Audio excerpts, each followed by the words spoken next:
Hey guys, so it's Thursday, September 8th, I believe. We're on our way to Tampa.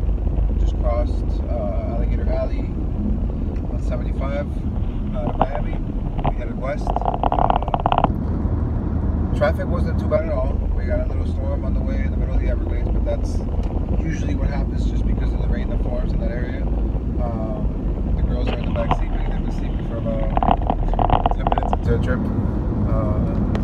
So it's pretty much what they do when we drive, especially in the middle of the day. We left because Hurricane Irma was coming. I've lived in Miami since right after Andrew, actually. We came in that same school year. Andrew was September of 92. We came into Miami probably a couple months after that. So when Andrew hit, I was still in Pittsburgh with no idea what a hurricane was. I was 10 years old, so I had not much understanding of what was going on. So we moved in, and everybody had their horror stories of what Andrew was. Andrew was a big hurricane that destroyed a lot of Florida. It had a movement at the last second, and it wasn't what was forecasted. It was forecasted to come into one area, came in through another one, and left a mess wherever it went. It was a small storm though, but it was pretty strong. The building codes have been improved much since then as a result, which is great. So it's something that has benefited. People learned their lesson. And this is the first hurricane that I've left the city for. The first couple of years, obviously, we were there. I lived with my parents, and we did what they said. What they would decide. And there was never a storm that was bad enough to leave. We had the year that Katrina hit New Orleans. It passed through Miami first.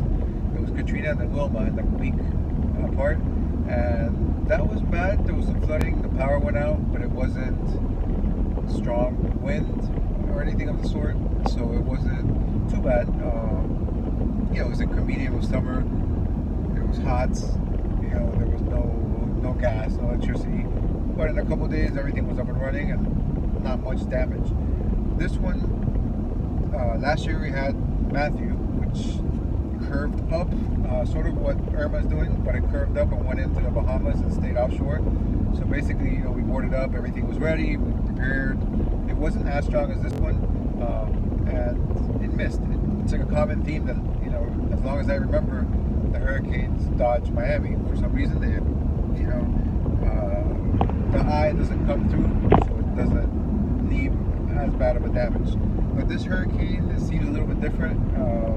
Everybody's been making a really big deal since it came last week, and it's been progressively becoming more of a more serious situation. I haven't seen ever that many days in advance. Where the storm's supposed to hit Sunday, it was Tuesday, and gas was already out, and there was lines for gas, and water was already gone. So it's like Labor Day was Monday, and by Tuesday everything was off the shelves, and it's been getting progressively worse. So I was debating staying, leaving, staying, leaving, staying, leaving. I've never really left, but this time it was imperative that we leave.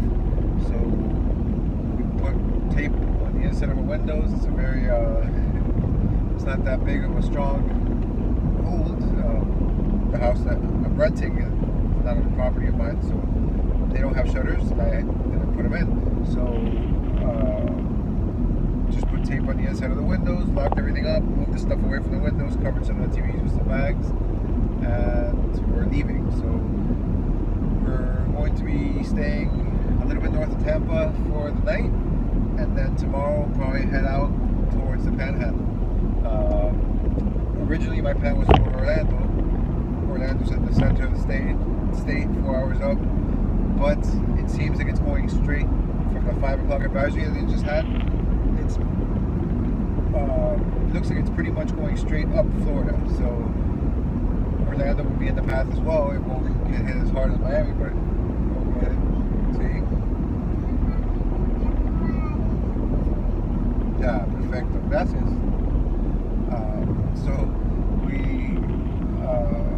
So we're going to be heading out probably north and northwest towards the Panhandle, thinking Pensacola, Tallahassee, and playing by ear from there. So, it's a little bit early, but already yesterday, people left. They can't school Thursday and Friday, today and tomorrow. So people Wednesday night were taking off, and there was a bunch of traffic, getting out. Some people said it took like 7 or 8 hours to get to Orlando, which is normally a 4-hour trip at most, driving slow. So it's,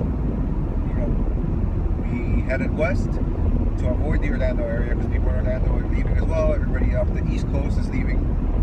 So let's see how that goes. So far it's been really smooth. I was able to stop and get gas, which was an issue because I only had half a tank. I had filled up my tank on Monday evening, I think it was, or Tuesday. And but I had driven around to work and driven to go to the gym, and I had coached the game on Tuesday. So by the time I left, there was half a tank. So that became an issue because I had enough tank to make it to Tampa barely.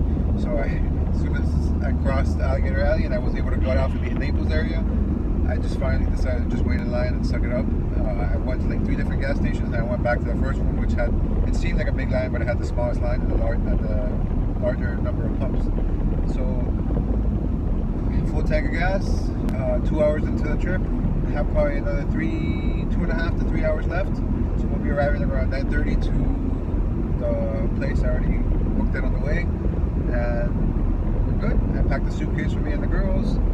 I have some water and some snacks and some different things that we can, help us with the trip. Some cheese, street cheese and stuff like that. Any cooler. So we seem good. I got them back today, so I'll have them for the weekend. If it was me by myself, I might have sucked it up and stayed, but the main reason why I was willing to leave was because of that, and because it seemed like a serious storm this time. It's been leaving a mess in the Caribbean Islands. It's been touching, and it seems like it's going to hit Miami directly. So hopefully they're wrong, but this was the first time that I've seen. I follow the guy on NBC6, this guy John Morales. He was on the Spanish station forever, and then he went to NBC6, and he's like the veteran of the weathermen, and he was truly worried now at the 5 o'clock advisory. I watched it on the NBC6 app on my phone, and he was worried. So it seems like a serious thing. So it seems like we made the right decision to leave. I had talked to a couple friends of mine that they were thinking of staying, but one of them left with his daughter, the one that I wanted to cruise with.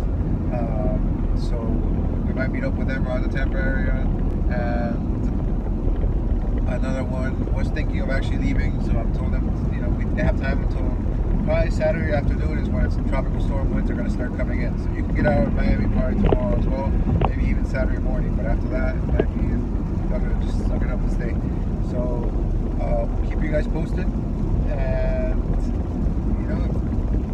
if you guys are in Florida, I wish you luck. Stay safe, take care of yourselves, take the necessary precautions, and hopefully everybody makes it out well.